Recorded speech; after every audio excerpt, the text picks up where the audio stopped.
আজকের ভিডিওতে যারা মহার্ঘ ভাতা দাবি করেছেন এবং নবম বৈষম্যমুক্ত পে স্কেল দাবি করেছেন তাদের জন্য খুবই গুরুত্বপূর্ণ। ভিডিওটি মনোযোগ সহকারে প্রথম থেকে শেষ পর্যন্ত দেখবেন এবং কথাগুলো শোনার চেষ্টা করবেন। আমরা মহার্ঘ ভাতা সংক্রান্ত লেটেস্ট কিছু আপডেট তথ্য এবং কিছু যুক্তি খণ্ডন করব আজকের এই ভিডিওটির, তাই প্রত্যেকের জন্য কিন্তু ভিডিওটি খুবই গুরুত্বপূর্ণ।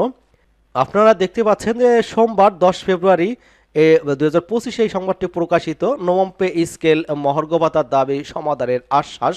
50% মহার্ঘ ভাতা এবং নবম পে স্কেল বাস্তবায়ন সহ 7 দফার দাবিতে কিন্তু আন্দোলনরত সরকারি চাকরিজীবী ঐক্য পরিষদের নেতাদের দাবি দ্রুত সময়ের মধ্যে সমাধানের আশ্বাস দেওয়া হয়েছে।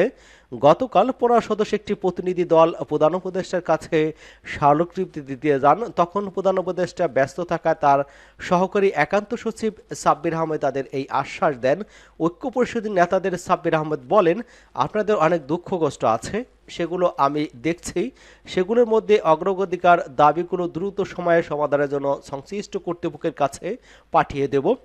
প্রধান উপদেষ্টার এপিএস সাব্বির আহমেদ গণমাধ্যমকে বলেছেন যে 11 থেকে 20তম গ্রেডের কর্মকর্তা কর্মচারীদের একটি প্রতিনিধি দল প্রধান উপদেষ্টার কাছে স্মারকলিপি দিতে গিয়েছিলেন। তিনি রাষ্ট্রীয় কাজে ব্যস্ত থাকায় আমি তাদের সঙ্গে কথা বলে তাদের দাবি দেওয়া দ্রুত সময়ের মধ্যে সমাধান করতে সংশ্লিষ্ট মন্ত্রণালয়ের কাছে পাঠিয়ে দিয়েছে এবং প্রধান উপদেষ্টা তাদের দাবির বিষয়ে কনসার্ন আশা করছে দ্রুত সময়ের মধ্যে সমাধান হবে। এবং বাংলাদেশ সরকারি কর্মচারী উন্নয়ন পরিষদের সাধারণ সম্পাদক এবং ঐক্য পরিষদের সমন্বয়ক আসাদুল ইসলাম বলেছেন, 2015 সালে সর্বশেষ যে পে স্কেল দেওয়া হয়েছিল, প্রতি 4 বছর পর পর যে পে স্কেল দেওয়ার কথা থাকলো সেটা কিন্তু আর হয়নি। এখানে যেটা বলা হচ্ছে যে নবম পে স্কেল সহ 7 দফার দাবি করেছেন সরকারি চাকরিজীবী ফোরাম। বিগত সরকার পে স্কেল নিয়ে আন্দোলন এবং মানববন্ধন করা হলেও তাতে কোনো কর্ণপাত করেনি। অন্তর্বর্তীকালীন সরকার ইতিমধ্যে বিষয়টি নিয়ে মিডিয়াতে খুব মুখ খুলেছে এবং তারা পে স্কেল এবং বৈষম্য নিয়ে ভাবছে। নবম পে স্কেল সহ 7 দফা দাবি রয়েছে সরকারি চাকরিজীবী ফোরামের পক্ষ থেকে। মূলত বেতন বৃদ্ধি থেকে বেতন বৈষম্য নিরসন বারবারই কিন্তু তাগিদ দেওয়া হচ্ছিল, কিন্তু বিগত সরকার তা আমলে নেয়নি।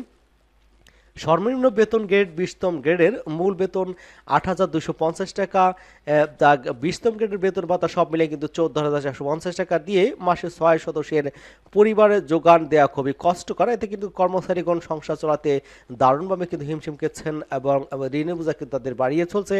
একই বাজারে দ্রব্যাদি ক্রয় করে সবার জন্য দ্রব্যপণ্যের মূল্যের দাম কিন্তু সমান, বেতন এত বৈষম্য থাকবে কেন? সরকারি চাকরিজীবীদের সর্বোচ্চ এবং সর্বনিম্ন মূল বেতনের চরম সময় বিরাজ করছে। বর্তমান মূল্যস্ফীতির সময়ে কর্মচারীদের বেতনের টাকা দিয়ে মাস চালানো কিন্তু অসম্ভব হয়ে পড়েছে। বৈষম্যটা আসলে কোথায় একটু মাথা খাটান প্লিজ। এই প্রথম গ্রেডে 78,000 টাকা, কিন্তু 20তম গ্রেডে 8,250 টাকা। এছাড়া প্রথম গ্রেডের উপরের আরও 2টি গ্রেড রয়েছে।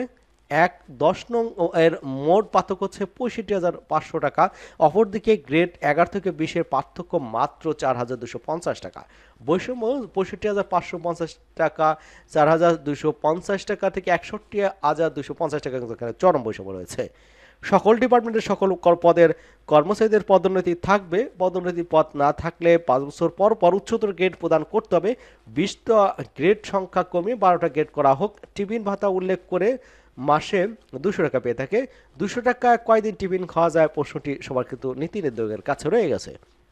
এবং নবম জাতীয় পে স্কেল ঘোষণা, পূর্বের ন্যায় টাইম স্কেল সিলেকশন গ্রেড পুনর্বহল, মহামান্য রাষ্ট্রপতি প্রধানমন্ত্রীর কার্যালয়ে সচিবালয়ের কর্মকর্তা কর্মচারীদের টিপটপ ভাতা প্রদান, 100 ভাগ পেনশন পুনর্বহল, পেনশন গ্র্যাচুইটি হার 1 থেকে 500 টাকা নির্ধারণের জন্য জনপ্রশাসন মন্ত্রণালয়ের কর্মকর্তা কর্মচারীদের কল্যাণে সমিতির সাধারণ সম্পাদক আবেদন করেছেন। দাবি সহ নিষ্পত্তির প্রয়োজনীয় ব্যবস্থা গ্রহণের জন্য আবেদন অনুরূপী জনপ্রশাসন মন্ত্রণালয় হতে অর্থ মন্ত্রণালয়ে প্রেরণ করা হয়েছে। নতুন চাকরি যে কেউ কেউ চাকরি ছেড়ে দিচ্ছে, কারণ যে নিচের গ্রেডে 11 থেকে 20 গ্রেডে চাকরি করে সংসার চালাতে পারছে না। বর্তমান বাজারের সাথে সঙ্গতি রেখে বেতন ভাতাতে প্রদান করা না হলে কিন্তু অনেক সরকারি চাকরি অনাদ্যহারের থাকবে, আবার কেউ কেউ আত্মহনের পথও বেছে নেবে। এমত অবস্থায় সরকার বর্তমান পরিস্থিতি কিন্তু বিবেচনা নিয়ে জাতীয় পে স্কেল ঘোষণার ইঙ্গিত দিয়েছে।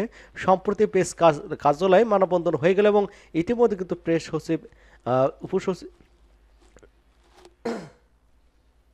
ইতিমধ্যে কিন্তু প্রধান উপদেষ্টা এফিসির সাথে সাক্ষাৎ করেছে এবং তিনি আশ্বাস দিয়েছেন যে এই দাবি দেওয়া মেনে নেওয়া হবে। তো দেখা যাক সেটা কতদূর এগোয়। তো আপডেট নিউজ শোনার জন্য আমাদের চ্যানেলকে যারা এখনো সাবস্ক্রাইব করেননি চ্যানেলটি সাবস্ক্রাইব করে আমাদের সাথে থাকুন।